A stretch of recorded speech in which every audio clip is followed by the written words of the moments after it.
Ako si Rene Villanueva, ang Department Head ng Public Information and Recreation Office. Ako si Allen Edward Chanco, Area Coordinator ng Buknok Giginto. Ako po si Vice Mayor Banjo Estrella, nasa ikatlong terminal po bilang ikalawang punong bayan ng Bayan ng Giginto. Welcome po kayo sa Bayan ng Giginto.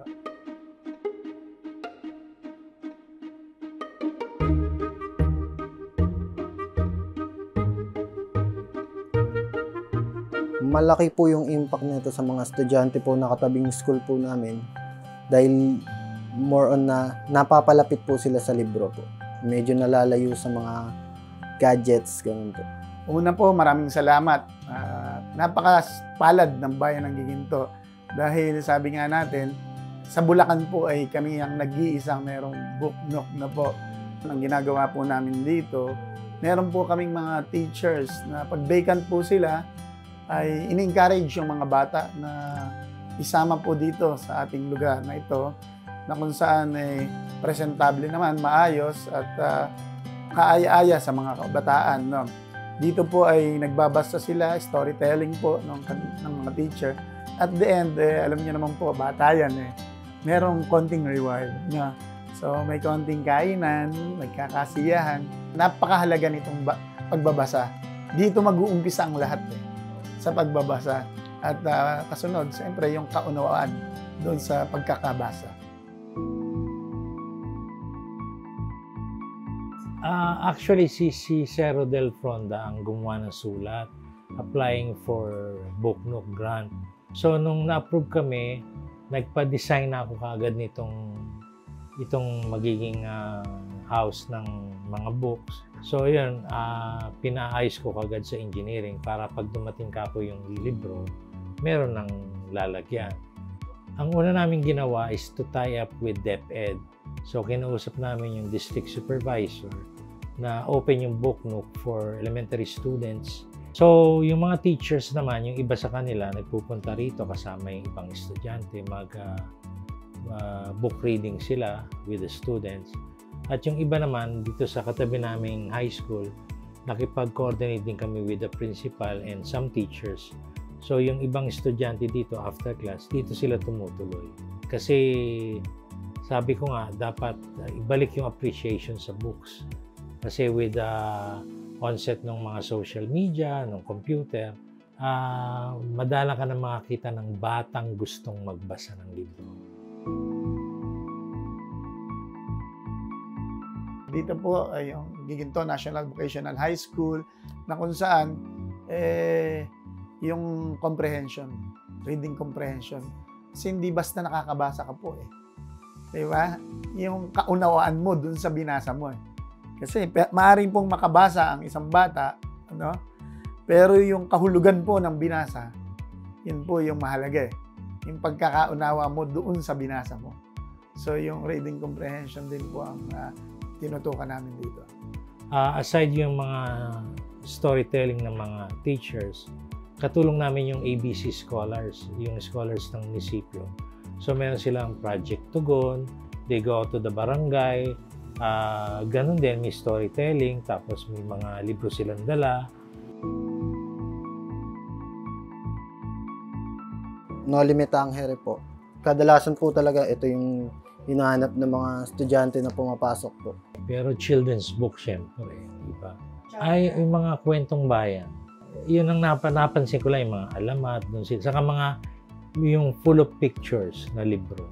Una talaga, ang hindi talaga papansinin ng bata, yung makapal na libro. Takot sila sa makapal na libro. Kasi ang feeling nila, matagal nilang matatapos yung libro. Pero kung maraming larawan yung libro, makaka-attract pa rin sa kanila yon. Pangalawa, gusto talaga nila yung mga kwento. Ayaw nila ng mga, alam mo yung parang textbook, yung may mga problemang sasagutin. Gusto nila yung may mga fantasy, parang fairy tale, mas okay sa kanila yon. For the high school, syempre, gusto nila yung mga pocket books na love story, mga ganun. Yung mga books na puno-puno ng quotation, yun ang mabenta sa bata.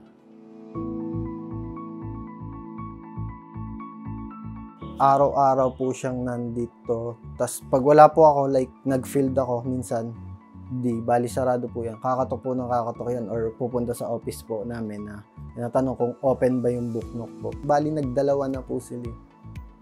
Yung isang lalaki, unang araw po, nag-antay lang ng sundo. Diyan po siya sa labas sa may pinto. Bali, pinapasok ko po siya. Tapos, nung pagpasok niya nung unang araw, nagbasa-basa po. Simula po nun, araw-araw na din siyang pumapasok.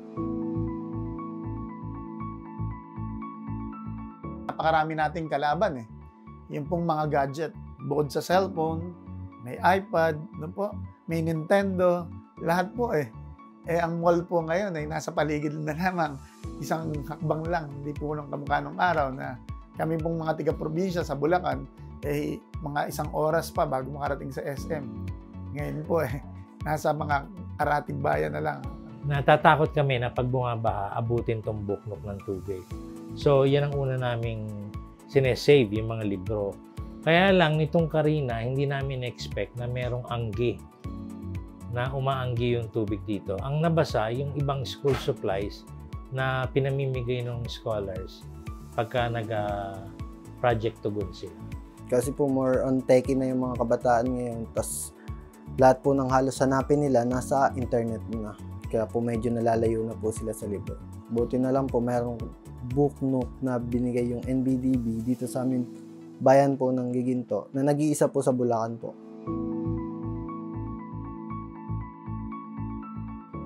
Isa sigurong advantage na ginawa namin para mas maraming pumunta rito.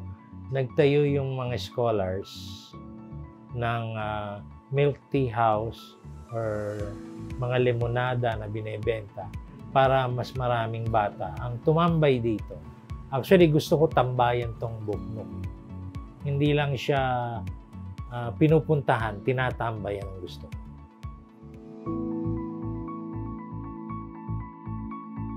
Si Rodel Tapaya, isang renowned visual artist. Nag-donate siya dito, pero game board siya. Pero may artwork niya. Yun, malaking bagay para sa mga bata. Punong-puno po to.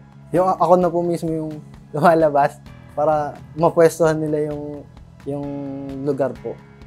Sobrang puno po kasi medyo maliit lang po. Siksikan po, naglagay na po ako ng upuan dyan sa labas, tapos yung table ko, pinagamit ko na sa mga student. Yung mga dating pumupunta po, parang nag-aya ng tumambay dito, magbasa-basa. Nagsabay-sabay po nung araw po na yun. Yung iba po, maalis na lang kasi wala pa po kaming labas po. Ito pa lang po mismong building. Sobrang nag-aantay na sila sa labas na may lumabas. Pero umalis na lang po sa sobrang puno. Masaya po kasi may mga bata po kung interested sa book po. Masaya po, sobrang saya nung nakita ko na punong-puno ng bata yung site, tapos halos talagang hindi magkasya sa sobrang dami. Sobrang saya ng pangyayari na yan. Inaanyayahan ko po kayo na magpasyal po dito po sa ating lugar, sa likod po ng GMAC, dito po sa Pamahalang Bayan. Meron po tayo dito simpleng silid para sa pag-aaral o pagbabasa, kung tinatawag nating book nook. No? Kaya pumunta po kayo dito at anytime po, welcome po kayo. At marami pong mag-a-assist sa inyo, marami pong tutulong. At ang storytelling po, marami po kami mag-tuturo dito. No? So, pumunta lang po kayo. Encourage po namin kayo. Iniimbitahan namin kayo na pasyalan ng book nook ng Giginto, hindi lang sa mga Giginteño, kundi sa mga karatig bayan.